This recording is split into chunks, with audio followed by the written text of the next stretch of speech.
اللهم بارك، اللهم صحبا نافعا. ربنا يا رب يحقق لكم كل اللي تتمنوه من خير يا رب. بسم الله ما شاء الله لا قوة الا بالله. بصوا يا جماعة اللهم بارك،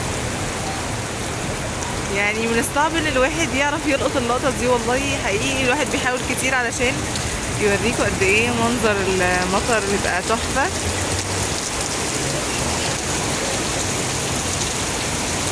سامعين الصوت بقى؟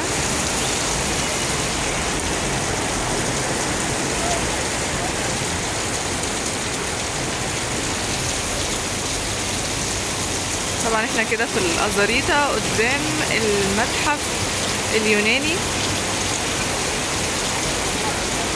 واو بجد.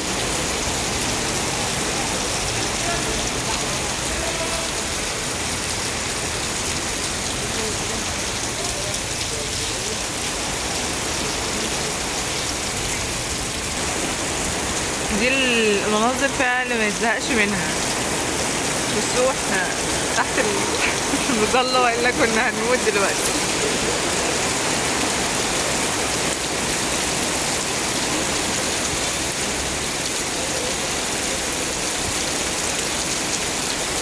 تقول لنا هل عندكم امطار غزيرة ولا لا؟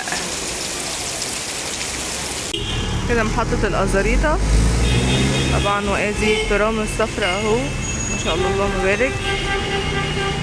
الساعة حوالي 2 كده او 2 الا، وده خط الترام. اشهر حاجة بتميز منطقة الازاريطة هو شارع شامبليون.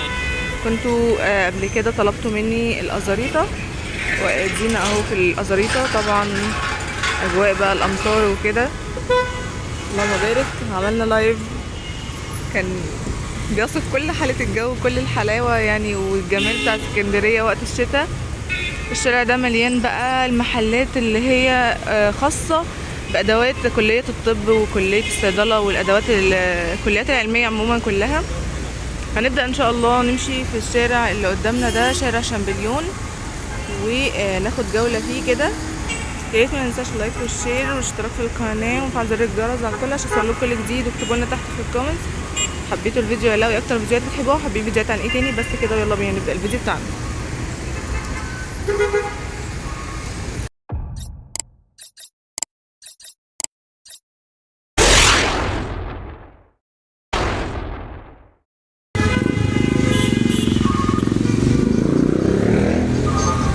اول حاجة طبعا هتقابلنا في شارع شامبليون اللي هو في الازاريطة ده كلية الطب.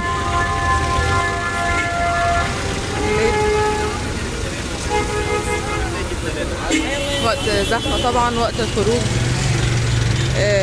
الناس من الشغل ومن الجامعات، وعشان كده الدنيا هتلاقيها زحمة.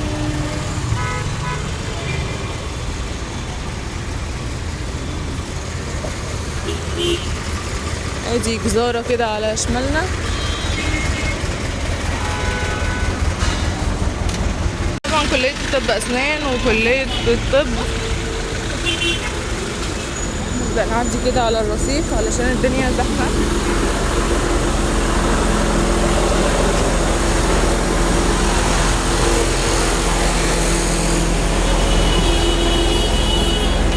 طبعا من الصعب جدا التصوير وقت الزحمة ده، يعني ما بفضلش ابدا، بيبقى مليان ناس وكده. دي شوارع جانبية متفرعة. طبعا احنا في حي وسط.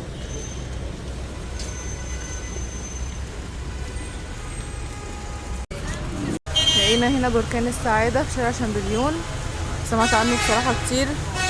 حاجات بقى من اللي قلبكم يحبها الناس اللي بتحب الحاجات الحلويات اللي فيها حاجات شوكولاتات سايحة ومش عارفة ايه، اللوتس والحاجات دي كلها كده، حلويات جامدة يعني من الآخر. برضو منطقة الأزاريطة اللي بيميزها حدائق الشلالات، معرض كوتا أو أرض كوتا. في هنا بتطلع بقى برضو الرحلات السياحية للطلبة وكده من هنا برضو.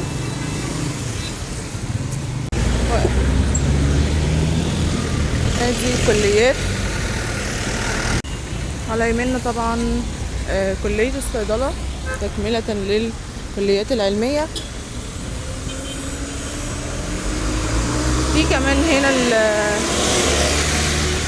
المركز الثقافي الروسي والمركز الثقافي اليوناني.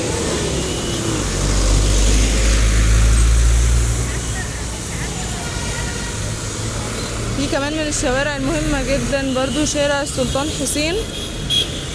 بصوا الأعداد دي حلوة علشان الإنسان لما يخرج ياخد بريك أو حاجة فاصل ما بين محاضرتين بدل ما يطلع مشوار للبحر، شارع كبير يعني شوية طويل، يقعد ياخد كافيه هنا أو أي حاجة.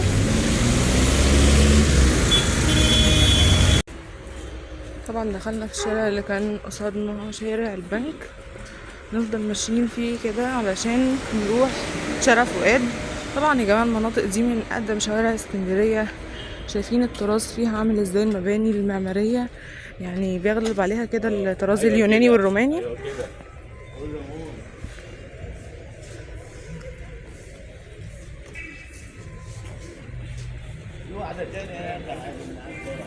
مدرسة الفواطم الثانوية الرسمية.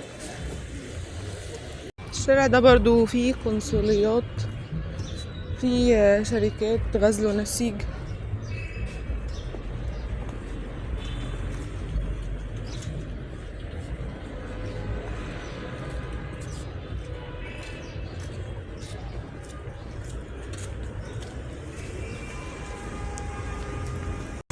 كده احنا في شارع فؤاد حاليا. الشوارع برضو حلوة جدا، اللهم بارك. مسجد يعقوب بن عبد الرحمن بن محمد. البنوك هنا بقى اللهم بارك، وكمان المحلات والكافيهات.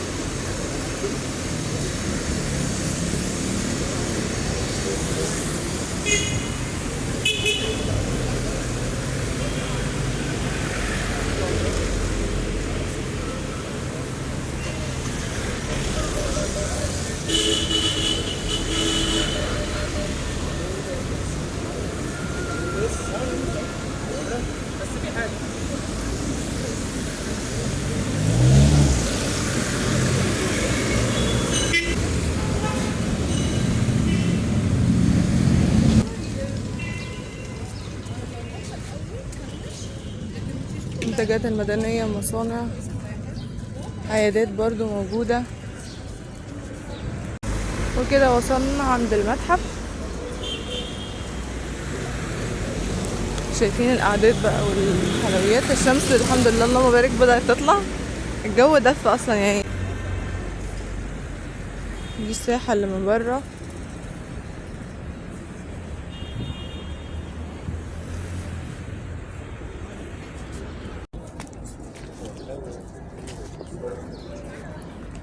طبعا الأجانب.